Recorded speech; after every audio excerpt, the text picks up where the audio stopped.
we were taught by a certain 60s television show that outer space is the final frontier for man in his scientific pilgrimage. I, however, no longer believe this to be the case. The Cosmist idea of traveling across unfathomably large oceans of radiation-saturated nothingness in order to colonize distant worlds and star systems, relying upon only our technological innovation to stay alive, is ultimately a fantasy which fuels the very real and pervasive ideology of transhumanism, right here on Terra Firma. In many ways, the quote, final frontier for those who reject the existence and identity of God is not the black void of space, conjured up in so many Hollywood basements, but in actuality it's more like a trek into the abyss of seeking that elusive quantum leap in human evolution. Not only does the delusion that is transhumanism have the audacity to imagine that we can eventually eradicate disease or even death itself by way of meddling with our genome, prescribing an ever-increasing regimen of pharmaceuticals and experimental vaccines, and even integrating the human brain with AI. This level of insanity dares to dream that we can use these tools to eventually heal the broken elements of the mind and heart as well, perfecting not just our bodies, but our fallen human nature. It is a level of idolatry that almost defies adequate description.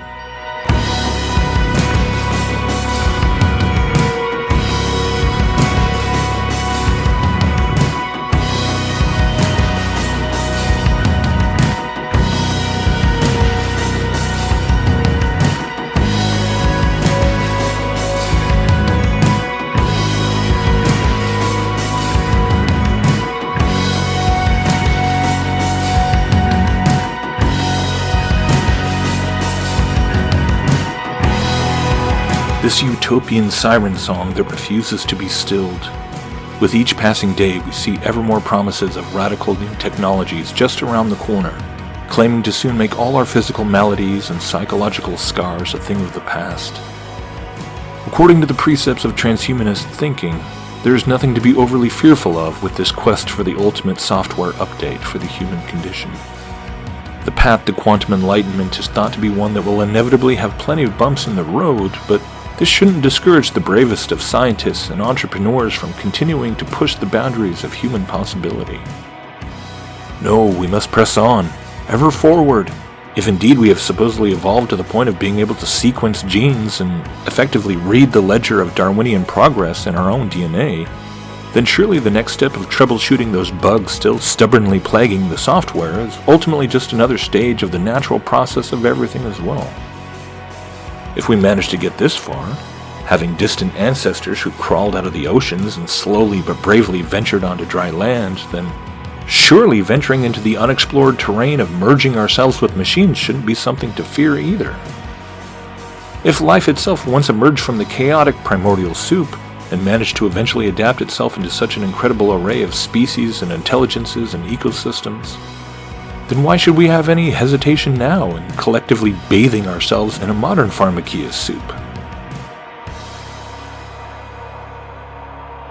Why would anyone object to fast-tracking the next stage of our collective evolution?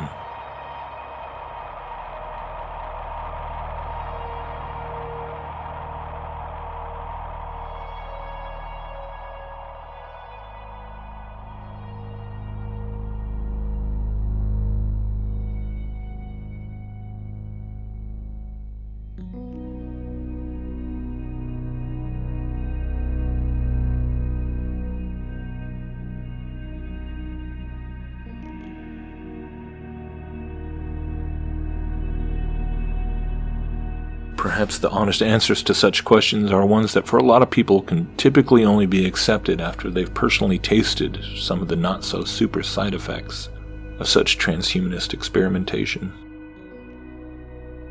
It is quite a massive paradigm shift, to be sure, to go from putting one's hope and faith in the juggernaut that is the medical-industrial complex, to realizing that the entire propaganda campaign of transhumanism is in so many ways little more than one big, disgusting snake oil commercial. And it is not in fact the path to health and happiness, but rather more of a recipe for transmuting God's most prized creation into nothing more than a lab rat, for the sake of profit, population control, and worst of all, an attempt to eradicate any reliance upon the Creator himself for our healing, restoration, and hope.